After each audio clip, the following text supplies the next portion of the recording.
Pag sinabi nating sufficiency in form, ito yung dapat verified, tapos signed by, sponsored by a House member, things like that, no?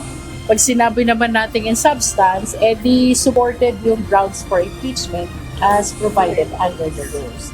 There's sufficient evidence that support the ground for impeachment. Naharap ngayon sa kauna-unahang impeachment complaint si Pangulong Ferdinand Marcos Jr.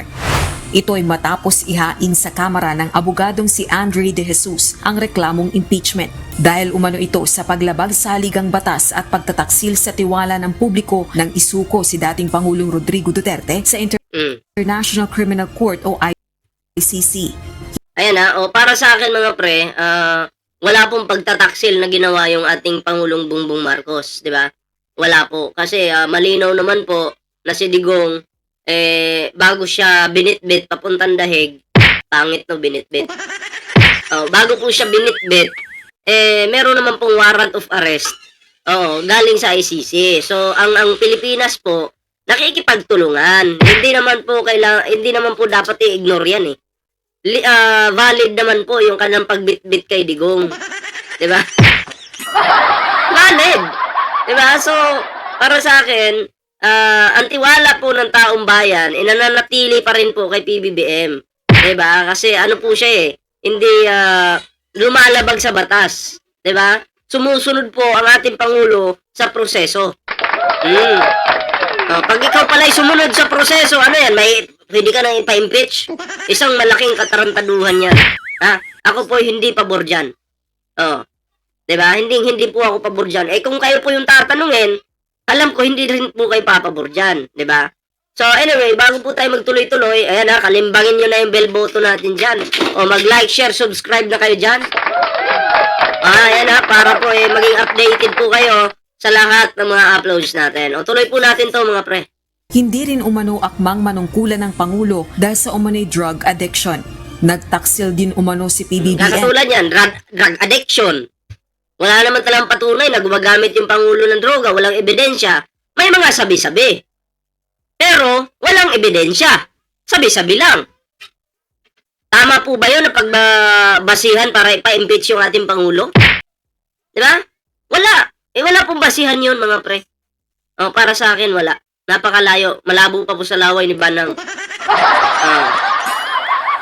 Pag sinabi ko pala, oy, addict si, ganito, ganyan. Maniniwala na agad. Maniniwala ka na agad. Tanga-tanga ka kung ganun ka. Ito pong lawyer na to, yung naghain na impeachment, tanga-tanga din to. Diba? Ang pinagbabasihan niya, sabi-sabi lang. Ay, naku. Sa tiwala ng publiko nang pumalyang i-veto ang unprogrammed appropriations sa pambansang pondo mula taong 2023 hanggang 2026. Sangkot din umano ang Pangulo sa graft and corruption dahil sa umano'y At saka, kung sinabi nilang kinidnap yung Pangulo, dapat yan? Dapat sasabihin ng ICC, tubusin nyo yung Digong nyo dito. Mag-provide kayo ng ganitong halaga. Diba? Kung talagang kinidnap si Digong, dapat walang hearing na magaganap sa ICC. Dapat walang paglilitis na gagawin kasi makidnapper pala yan Kung kinidnap si Digong, bakit may lawyer? Diba pag kinidnap ka, wala nang lawyer yan. Diba? Ang gagawin lang ng mga kidnapper, sasabihin, mag-provide kayo ng 100 billion, 100 million. Papakawala namin si Digong, bigyan nyo lang kami ng pera. Yun po yung kidnap. Ano ba? Yun po yung kidnap. Mga DDS talaga, tatanga-tanga no? Di nag-iisip. Kapag nakulong ka pala, kidnap na. Kapag pinakulong ka sa ibang bansa, kidnap na. Katarantaduhan yan. Kalukuhan yan. Sana, alam nyo, may mga nababasa akong comment Sabi ng mga loyalista, sana nga, kinidnap na lang Diba? Kasi si Digong pumapatay naman ng tao Kung kikidnapin ka lang naman, at least buhay ka. Ay, sabi nila yun tuloy natin. Backs mula sa budget insertions at ghost flood control projects. Milikha rin umano nito ang ICI para pagtakpan ang mga tiwaling kaalyado. Samantalang itinanggi naman ng complainant na si Attorney De Jesus na may kaugnayan ito kay Para pagtakpan ng mga kaalyado, ICI. Ganun ba yun? Mukhang hindi naman. Nilikha ang ICI para mabuking yung mga magnanakaw. Ngayon, kaya nyo bang patunayan na pinagtatakpan, nilikha lang yung ICI para pagtakpan yung mga kaalyado? Mahirap patunayan yan. Ano daw? Sarap naman sa sakyan nun. Sino? Si Digong? Si Digong ba? Shoutout Maria Teresa Manalad. Shoutout po sa iyo. PBBM. No, I have no links with the president himself. I've never met either the president or the first lady. There's the accusation that, this is intended to trigger the one-year ban, right? What does matter to me is that there's a need to hold the president accountable. The grounds are there, and I'm looking forward to an opportunity, an avenue through which to have all these grounds ventilated.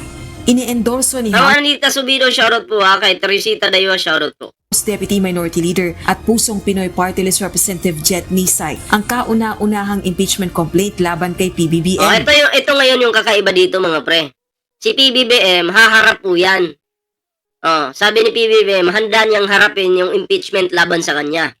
Ang tanong dito, si Sara Duterte, kaya ba? Kaya ba niyang humarap sa impeachment laban sa kanya? Ayun yung tanong. Sino kaya ang haharap sa dalawa? Ako, naniniwala ko, ang taong walang kasalanan, andang harapin yung impeachment.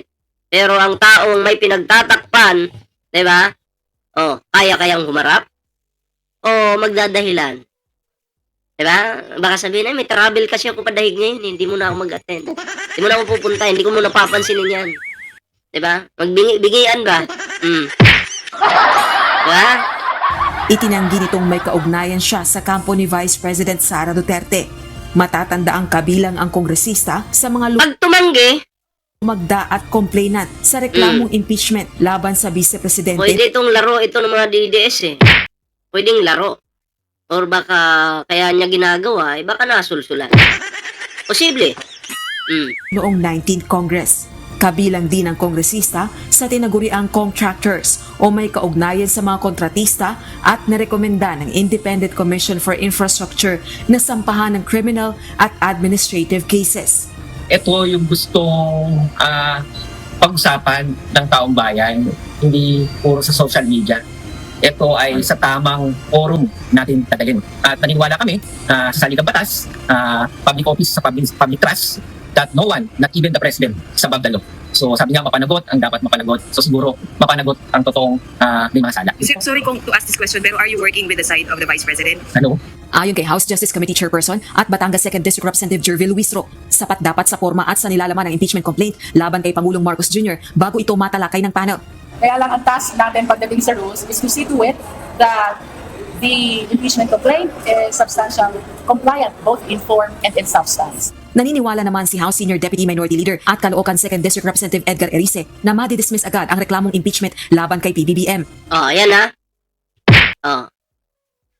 Ako naniniwala din po ako diyan na automatic dismiss agad yan. Sa kamera pa lang wala na yan. 'Di ba? Kasi wala namang kwenta yung mga inaakusa nila kay PBBM. Addict sa droga. 'Di ba? Yun po yung matindi nilang banat Lulong daw sa droga yung ating Pangulo. Wala naman kayong ebidensya. 'Di ba? Na may ilalatag diyan sa inyong reklamo na yan. Ang siguro matindi lang nilang depensa diyan or sasabihin. Sinabi ni Amy. Pag sinabi pala ni Amy, kumain ka ng tayo, kakain ka rin. Tuloy natin. It would require some pieces of evidences. And I find it strange that they did not attach. For example, 2023, 2024, 2025 GAA, which contains, they have to present an F and they have to present the... Ito, automatic. Walang patutunguhan tong impeachment kay PBBM. Madidismiss lang din to mga pre. Pag ito'y na-dismiss, ano kayong mararamdaman ng mga DDS? Madidismaya na naman. Alam nyo, hindi nyo kayang pabagsakin si PBBM. Mananatiling Pangulo yan hanggang 2028. Hindi nyo kayang pabagsakin. Si Sara yung critical dito. Ha? Dahil lahat po ng baho ni Sara ngayon, alam na po ng mga Pilipino, buong bansa, na alam na si Sara Duterte talaga ay walang kwentang Vice President. Diba? So, good luck sa'yo, Sara. Good luck at congratulations in advance sa mga sa impeachment mo. changes in the GAA, and they should present that the fact that the president allowed for 2 years, that allowed that this budget was bungled by Congress. Samantala, kinumpirma naman ni House Secretary General Cheloy Garafil na natanggap na ng kanyang opisina ang impeachment complaint laban kay PBBM. Itatransmit ito kay Speaker Faustino Bogie III alinsunod sa nakasaad sa Ligang Batas at sa mga panuntunan ng Kamara. Sa loob naman ng katulad nitong bubong ito, ano natin, pag yan ay na-approve, isip ka na ng bagong content, magmukbang ka na lang ng yero. Alam mo, sa panahon pa lang ni Digong, kahit presidente pa lang yan si Digong, binababoy ko na yan noon pa. Oo. Hanggang sa nakulong si Digong. Ha? Minumura-mura ko lang yan si Digong. Nung presidente pa yan, lalo na nung minura ni Digong yung Diyos. Oh, sabi ko, saksakan pa tayong dalawa, barilan pa tayo. Duwag yan Digong mo. Duwag. Ay na, binababoy ko lang yan. Walang bilang yan. Diba? Walang bilang. Ma'am Susan Mangito, shoutout po Kaya, pagdasal mo na si Sara Duterte, no? Umabot ng 2028 yung pagiging vice president niya. Kasi mukhang malabo na. Sa impeachment pa lang, yari na yan. Palabasin mo si Digong sa kulungan, babatukan ko lang yan.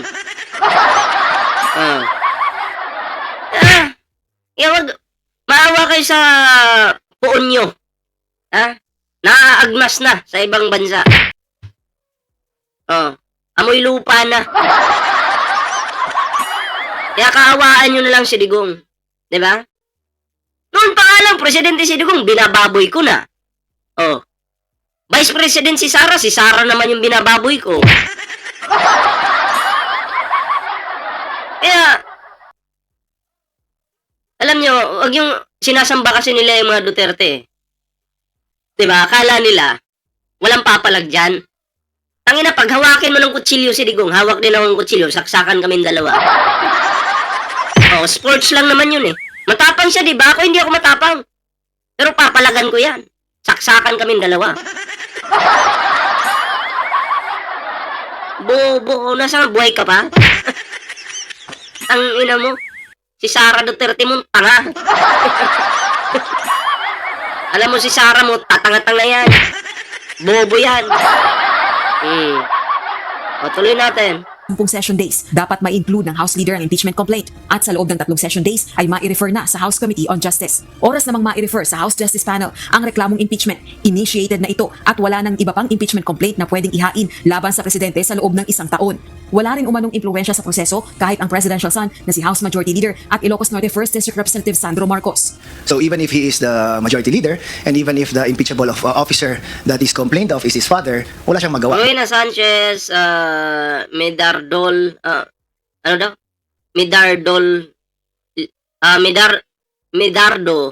Leoncio, shoutout po Because ang procedure talaga is that after it is included in the order of business, then in 3 days it has to be referred to the Committee on Justice. So yun ang magiging basehan ngayon ng Committee on Justice on anong impeachment complaint dito nila kon. Kasi hindi naman pwede na after it's referred, tatanggap pa ng mga bagong impeachment complaints. So yun na yung magsaset ng bar for all other complaints that may be filed within the year against the same impeachable officer. Sa ngayon, nakabreak pa ang Kongreso at magbabalik sesyon pa lang sa January 26, araw ng Lunes. Ayon naman sa Makabayang Bloc lawmakers, maghahain din sila ng kanilang impeachment complaint laban kay PBBM dahil sa sistematikong pandarambong sa pondo ng bayan, paglobo sa unprogrammed funds na ginamit umano sa maanumalyang proyektong kontrabaha at seryosong aligasyon ng kickbacks ng ilan sa Malacanang sa pamamagitan ng infrastructure projects. Rosa Licoz, UNTV News and Rescue. So, ayun mga pre, ano kayo, anong reaction dito? Magpa-party na tayo kasi walang patutunguhan yung impeachment na yan. Si Sara Duterte, ewan ko lang saan pupulutin to. Good luck sa'yo, Sara, ha? Good luck. Yan, hindi pa naka-file yung impeachment laban dito kay Sara Duterte pero kinakabahan na yun si Buday. Oh, kabado na yon, pinagpapawisan na yon. Diba? So ayan bago po tayo mag-move sa next topic natin, huwag kalimutan mag-like, share, subscribe para naman po maging updated kayo sa mga uploads natin. Ayan, syempre may TikTok po tayo, may Facebook, ayan. Kalimbangin nyo lang po yan.